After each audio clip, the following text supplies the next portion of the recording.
Assalamualaikum warahmatullahi wabarakatuh. Saya dari kelompok 17 akan mempresentasikan hasil observasi kelompok saya.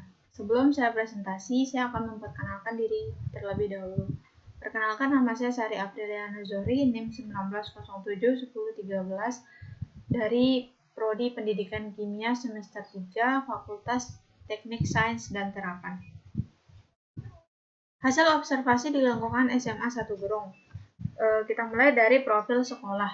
Adapun SMA Negeri 1 Gerong mulai dibuka pada tahun 1983. SMA 1 Gerong termasuk SMA favorit di Lombok Barat. Sekolah ini menjadi rebutan tamatan SLTP sederajat se-Lombok Barat, bahkan dari luar Lombok Barat. Oleh karena itu, tak mengherankan siswanya tidak hanya berasal dari seputaran Gerong dan Lembar, melainkan juga berasal dari Mataram bahkan sampai ke Lombok Tengah.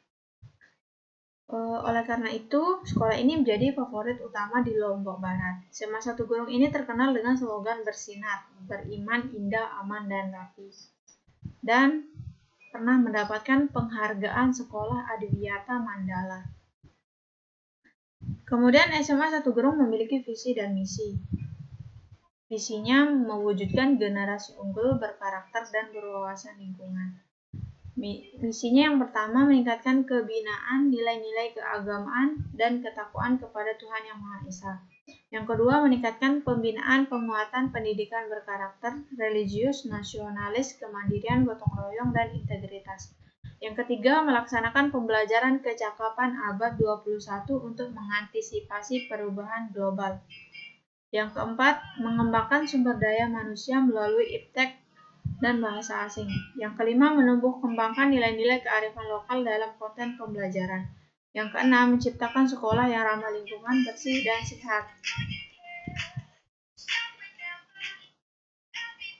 Kemudian ada struktur organisasi dan tata kerja, tersusun dari kepala sekolah, kemudian dari kepala sekolah ke komite sekolah, kemudian ke Kasubag Tata Usaha,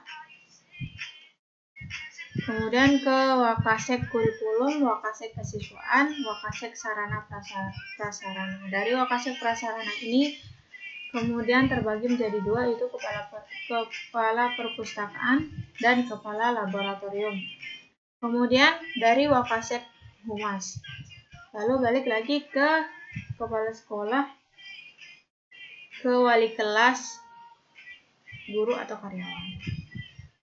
Kemudian ada kultur sekolah. Kultur sekolah ini adalah serangkaian keyakinan, harapan, nilai-nilai norma, tata aturan, dan rutinitas kerja yang diinternalisasi warga sekolah sehingga mempengaruhi hubungan sejawat dan kinerja warga sekolah dalam upaya mencapai tujuan sekolah. Kultur inilah yang menjadi pembeda antara sekolah satu dengan yang lainnya. Kemudian budaya 3S. Sekolah tersebut menerapkan 3S. Setiap siswanya memberikan salam, senyum, sapa setiap bertemu dengan guru atau seluruh warga sekolah.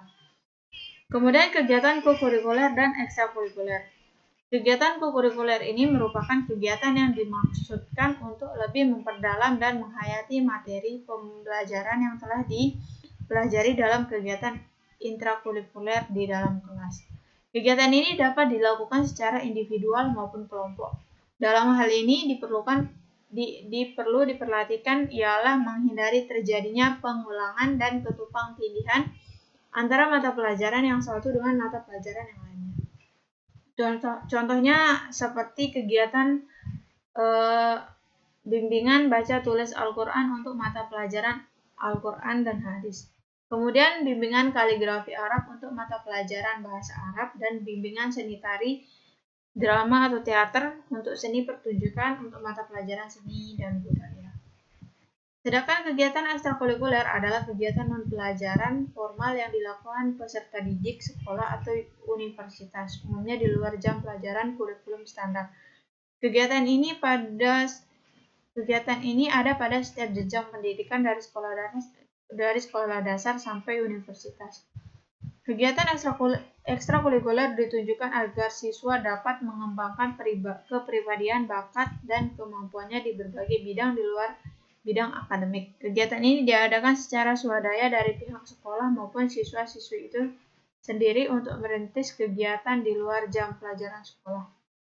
Contoh dari kegiatan ekstrakurikuler ini adalah OSIS, PMR, Pramuka, Remus, olahraga. Nah, olahraga ini ada banyak macam jenisnya, yaitu contohnya seperti basket, voli, futsal, karate, silat, dan lain-lain. Kemudian dari pecinta alam dan kesenian.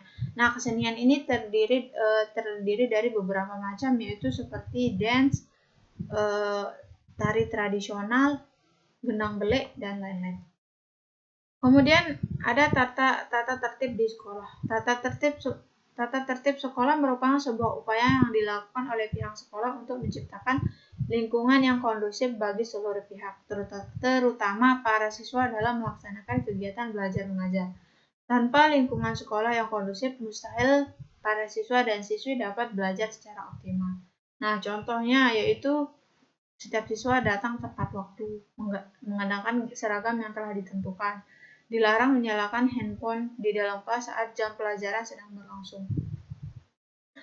Kemudian kegiatan seremonial formal. Adapun kegiatan seremonial formal yang dilakukan di sekolah secara formal yaitu upacara. Upacara ini dilakukan setiap hari Senin dan dilakukan di setiap hari peringatan nasional. Kemudian imtak. Imtak ini dilakukan setiap hari Jumat pada minggu pertama setiap bulan. Kemudian rapat. Rapat ini dilakukan setiap ada pertemuan antara wali murid dan komite sekolah. Kemudian memperingati hari besar, contohnya seperti memperingati hari Maulid Nabi, Tahun Baru Islam, dan lain-lain. Kemudian praktik pembiasaan dan kebiasaan positif. Pembiasaan merupakan proses pembentukan sikap dan perilaku yang relatif menetap dan bersifat otomatis melalui proses pembelajaran yang berulang-ulang, baik dilakukan secara bersama-sama ataupun sendiri. Hal tersebut juga akan menghasilkan suatu kompetensi. Kemudian pengembangan karakter melalui pembiasaan ini dapat dilakukan secara terjadwal atau tidak terjadwal, baik di dalam maupun di luar kelas. Kegiatan pembiasaan di sekolah terdiri atas kegiatan rutin, spontan, terprogram, dan keteladanan. Sekian presentasi dari saya, kurang lebihnya mohon dimaafkan. Wabillahi taufiq wal hidayah. Assalamualaikum warahmatullahi wabarakatuh. Sekian, terima kasih.